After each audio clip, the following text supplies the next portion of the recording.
Today, I want to share a morning with you. Not a milestone, not a transformation. Just a morning that quietly rearranged something in me. Though I didn't see the rearrangement until much later.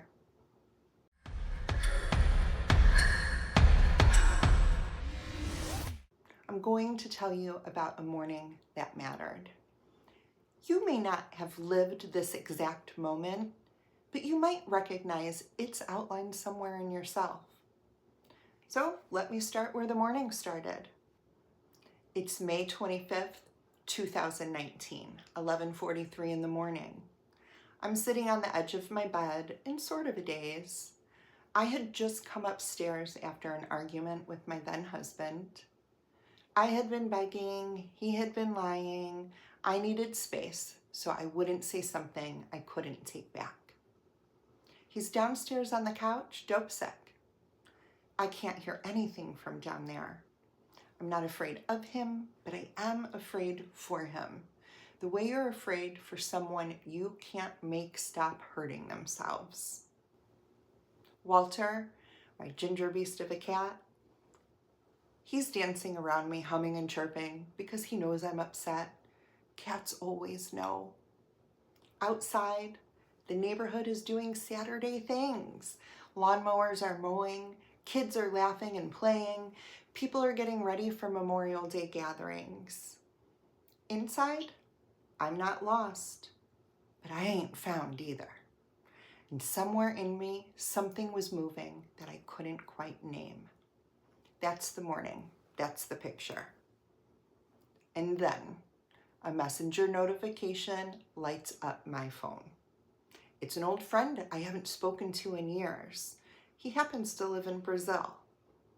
It says something to the effect, "Hey Amy, long time since we last spoke. How are you doing? I just heard he passed away. Is it true? Do you know what happened?" I read it again. Before I could even process the words, something in me reached for a line I read somewhere. The line said something, it's like walking up the stairs in the dark and thinking there's one more step than there is. Your foot falls through the air. I got stuck trying to remember where I read that and why I was thinking of it in this moment. But that's exactly what it was. The stair that wasn't there. My foot going through the space where something should have been. I messaged my friend back calmly. I needed a source. I didn't trust the news. And he messaged back. He didn't have much. Before I tell you what came next, I need to tell you who he was. Otherwise, none of this makes sense. His name was Eric. Eric was my friend for 19 years.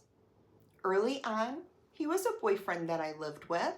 The breakup was awful. We tried again a few years later. That breakup, also awful.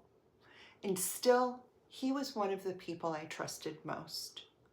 We talked about ordinary things. He gave me advice on men, on my friendships, on my own patterns. And I took it because he saw me clearly. Sometimes he'd call at 3 in the morning after months of silence, and I'd answer. That was both wanted and kept me stuck in some respect. Eric was a central figure in my life. Not the central figure, his own kind of central. I loved him then. I love him still. We hadn't spoken in more than a year at the time I got this news. My then husband was uncomfortable with the friendship, not because anything was happening, but because Eric was significant to me in a way that was hard to explain. And, we had history. So I stepped back because my marriage came first. I let the friendship starve. I felt guilty about the silence. And underneath the silence, there was something else I'd been carrying for a very long time. For years, I had told Eric, regularly I might add, "You're going to die and I'm not going to know." I said it because I believed it was true. And Eric, He would either laugh at me or tell me it didn't matter. I'd been carrying that fear for almost 2 decades. And that morning, sitting on the edge of my bed, the news arrived that Eric had died on May 4th, 3 weeks earlier, through a messenger app from a man in Brazil who wasn't sure it was true. It was exactly what I had always feared. And you know, there's a symmetry I see now that I couldn't see then.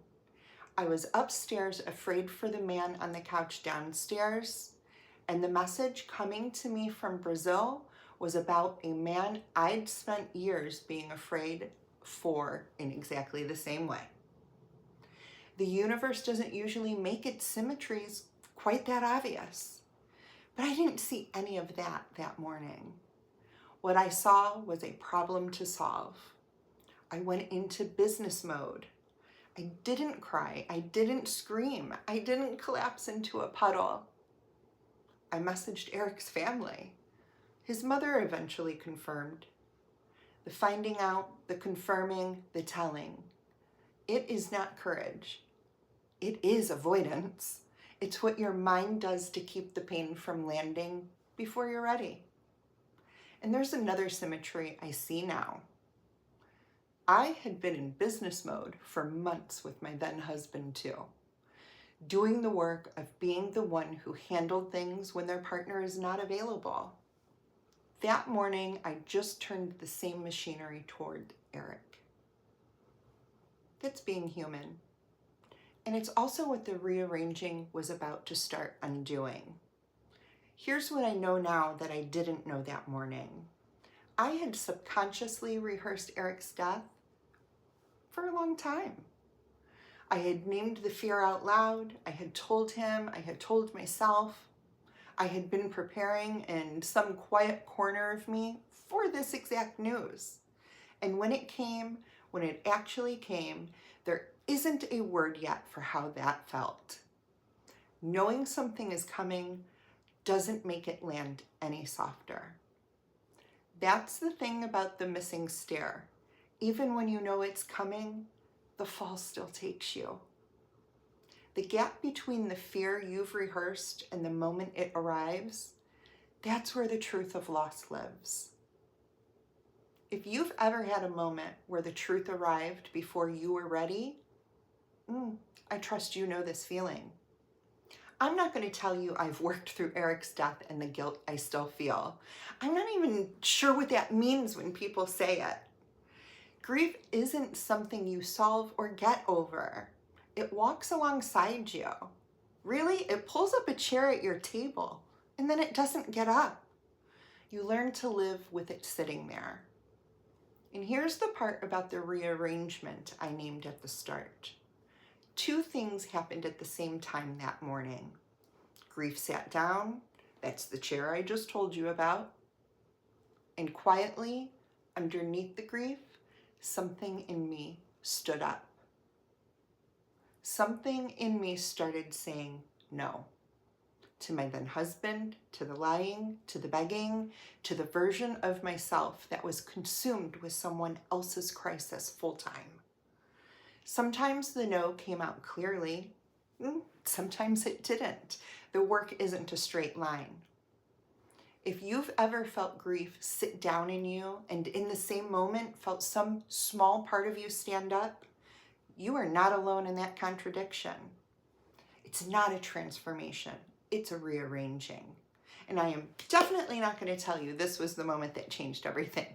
Life doesn't usually work that cleanly.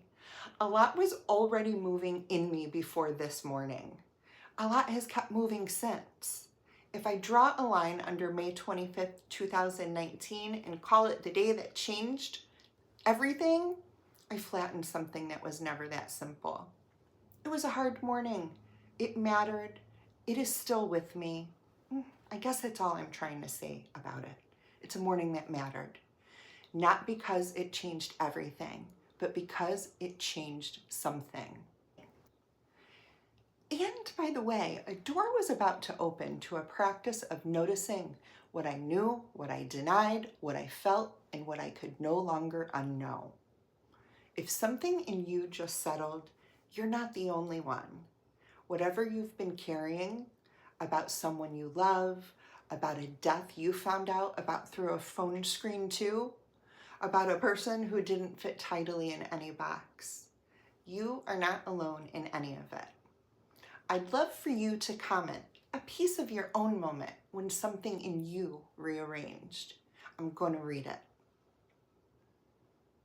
Know yourself, own your knowing, trust your good work. That's the whole spell.